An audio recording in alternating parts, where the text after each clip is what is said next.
She didn't leave because she stopped loving him. She left because she stopped feeling him.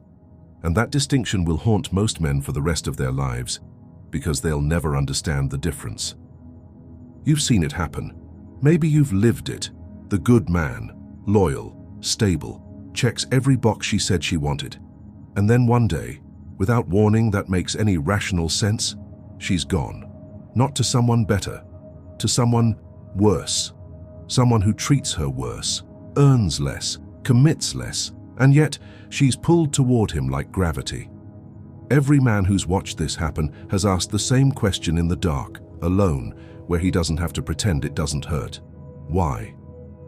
Here's the truth most men were never taught, and it's going to be uncomfortable. Attraction is not logical, it is biological. It bypasses the rational mind and speaks directly to something ancient inside her. And the dangerous part? You can do everything right, everything society told you to do, and still trigger absolutely nothing in her nervous system. Nothing, because security without tension is invisible. Goodness without strength is just background noise. The bad man didn't win because he was bad. He won because he made her feel something, and most good men have been trained their entire lives to suppress the very thing that would have made her stay.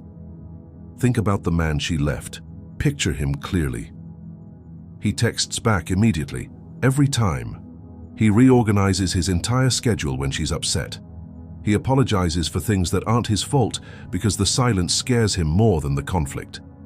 He asks her where they stand. He needs her to tell him he's enough, because somewhere deep down he doesn't believe it himself. He is not a bad man. He is a starving man, and she can feel it. This is the trap. A man who needs a woman's validation to feel secure will leak that insecurity through everything he does.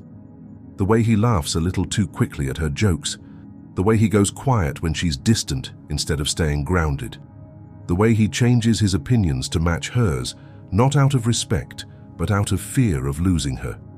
She doesn't know why it repels her. She just knows something feels off. Something feels soft where she needed it to feel solid. And here's where it gets darker. The bad man, the one she ran to, he doesn't do any of that. Not because he's playing games, because he genuinely doesn't need her in the same desperate way. He has his own world, his own direction, his own standards. He'll walk away if something doesn't work for him, and she knows it. That tension, that sense that she could lose him, activates something primal in her that the good man's devotion never could. This isn't manipulation, this is psychology. Carl Jung called it the shadow, the part of a man that's dangerous, unpredictable, alive, the part that's been suppressed in modern men so thoroughly that most don't even know it still exists inside them. The man she left had everything except himself. Now here's what most men do when they learn this. They get angry, they go cold, they decide women are the enemy, and the answer is to perform indifference, to fake the detachment they don't actually feel. And for a while it might even work, but it's still performance. It's still the same empty core wrapped in a different costume, and eventually she sees through it. Because a woman's intuition is older than language, the real answer is harder, and it requires something most men are afraid to face. You have to become someone who genuinely doesn't need her validation, not by pretending, but by building a life so full and purposeful that her approval becomes secondary to your mission. Epictetus said it plainly, make the best use of what is in your power and take the rest as it happens. A man who is deeply invested in his own becoming is magnetic, not because he's trying to be, but because he's rare.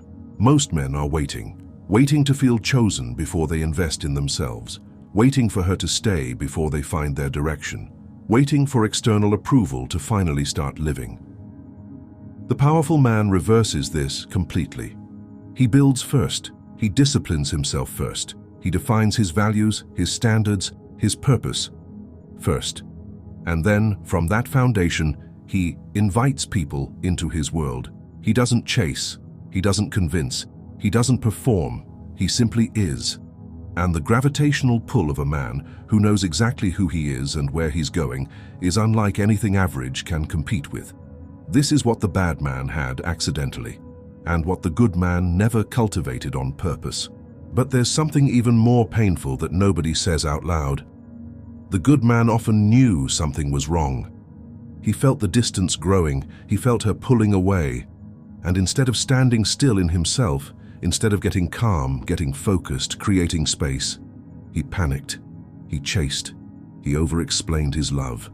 He tried to close the gap with more effort, more availability, more need, and every move he made pushed her further away. Because to a woman, a man who chases the relationship harder than he chases his own growth is signaling one thing: I have nothing greater than this. And a woman cannot respect a man who has made her his entire world, because deep down, she knows she doesn't deserve that kind of worship. Nobody does. And it terrifies her. Marcus Aurelius wrote, "The impediment to action advances action. What stands in the way becomes the way." The moment she pulled back should have been the moment he pulled back into himself, not out of strategy, but out of genuine self-possession. That response alone would have changed everything.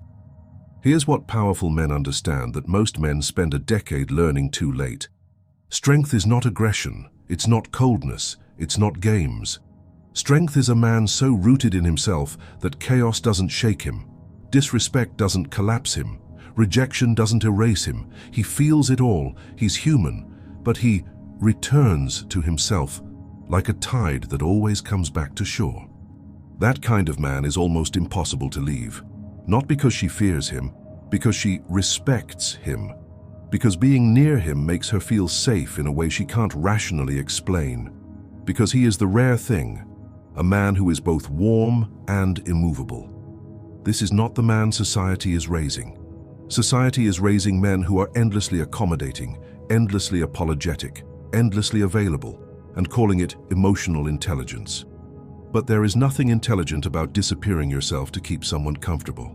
Real emotional intelligence is feeling the anger and not being controlled by it. Feeling the fear of loss and not letting it dictate your behavior. Feeling the love and still maintaining your standards. That is mastery. That is the work. She left a good man for a bad one because she confused his goodness for weakness. And maybe, she wasn't entirely wrong. Not because being good is wrong, but because he had abandoned himself in the name of being good to her. The lesson is not to become the bad man. The lesson is to become something neither man was. A man who is good and grounded, loving and self-possessed, warm and dangerous in the way that only a man with true conviction can be. A man who gives from abundance, not from fear. Who stays because he chooses to, not because he's terrified of what leaving would mean about him. That man is rare. That man is remembered. That man never has to wonder why she stayed. Stop waiting for someone to choose you before you choose yourself. The man who masters himself cannot be abandoned because he was never truly gone to begin with. If this found you at the right moment, subscribe. Most men will go their entire lives without hearing this. You just heard it today. What you do with it is up to you.